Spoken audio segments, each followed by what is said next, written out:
Hello everyone, আশা করি সবাই ভালো আছো, সুস্থ আছো। আমরাও ভালো আছি। প্রত্যেক দিনের মতন সকালটা শুরু করি আমি ঠাকুর প্রণাম করে। তাড়াহুড়ো করে আজকে আমি রান্না করেছি, টাইম একদম হাতে ছিল না, তার জন্য চটপট রেডি করে আমি বরকে টিফিন গুছিয়ে দিচ্ছি। শরীরটা আজকে তেমন ভালো নেই, তাই চটপট আজকে যেটুকু পেরেছি সেটুকুই রান্না করে দিয়েছি। আজকে রান্না করেছি শুক্তোর মতন করেই একটা সবজি বানিয়েছি।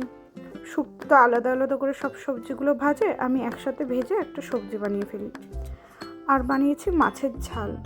বেশি কিছু তেমন আজ বানাতে পারিনি, এমনিতেই তেমন কিছু আমি রান্না করি না, ওই দুটো সবজিই রান্না করি আর কোনো সময় একটা ভাজা রান্না করি।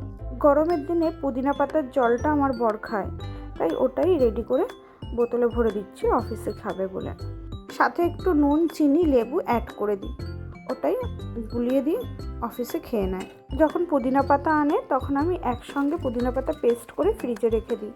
প্রত্যেক দিন ওখান থেকে 1 চামচ করে নিয়ে ওটাকে শরবত বানিয়ে দিই, তাতে আমার সময়টাও বাঁচে আর প্রত্যেক দিন পেস্ট করতে হয় না। এদিকে আমার মাছের ঝাল হয়ে গেছে, লাঞ্চ বক্সে ভরে দিলাম, কৌটোতে ভরে দিলাম। এবার লাঞ্চ বক্সটা আমি রেডি করে দেবো। লাঞ্চ ব্যাগ আমি রেডি করে এবার আমি একটু ছাতুর শরবত গুলে নেবো। প্রত্যেক দিন আমরা দুজনেই ছাতুর শরবত খাই, তো ওকে 1 গ্লাস রেডি করে দেবো আর বাকি যেটা আছে সেটা আমি খেয়ে নেবো। আজকে আমার মামা বাড়িতে এসেছিল, ছোটো মামা এসে আমাকে 1 ব্যাগ আম দিয়ে গেছে, গাছের পাকা আম। মামা কোনো দিনই বাড়িতে আসতে চায় না, খুব লজ্জা পায়, বাড়িতে আসলে টুক করে কিছু দিয়েই চলে যাবে। আজকে গাছ পাকা আম দিয়ে গেছিলো। জানেন তো, এবছর আমাকে আম কিনতেই হয়নি, মায়ের বাড়ি থেকে আম পাঠিয়েছে, মামাও দিয়ে গেছে। মামার বাড়ির কাছে বছরে 2বার আম হয়।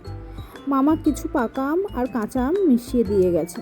গাছ থেকে আম পেকে পড়লে খেতে ভালো লাগে না অতটা নাকি, তাই আম পাকার আগেই মামা গাছ থেকে পেড়ে ফেলে। কিছু গাছ পাকা আম দিয়ে গেছে, খেয়ে দেখলাম বেশ মিষ্টি। আমার বর বেরিয়ে গেল অফিসের উদ্দেশ্যে। প্রত্যেক দিনের মতন আমি বাইরে বেরিয়ে একটু দেখে নিচ্ছি।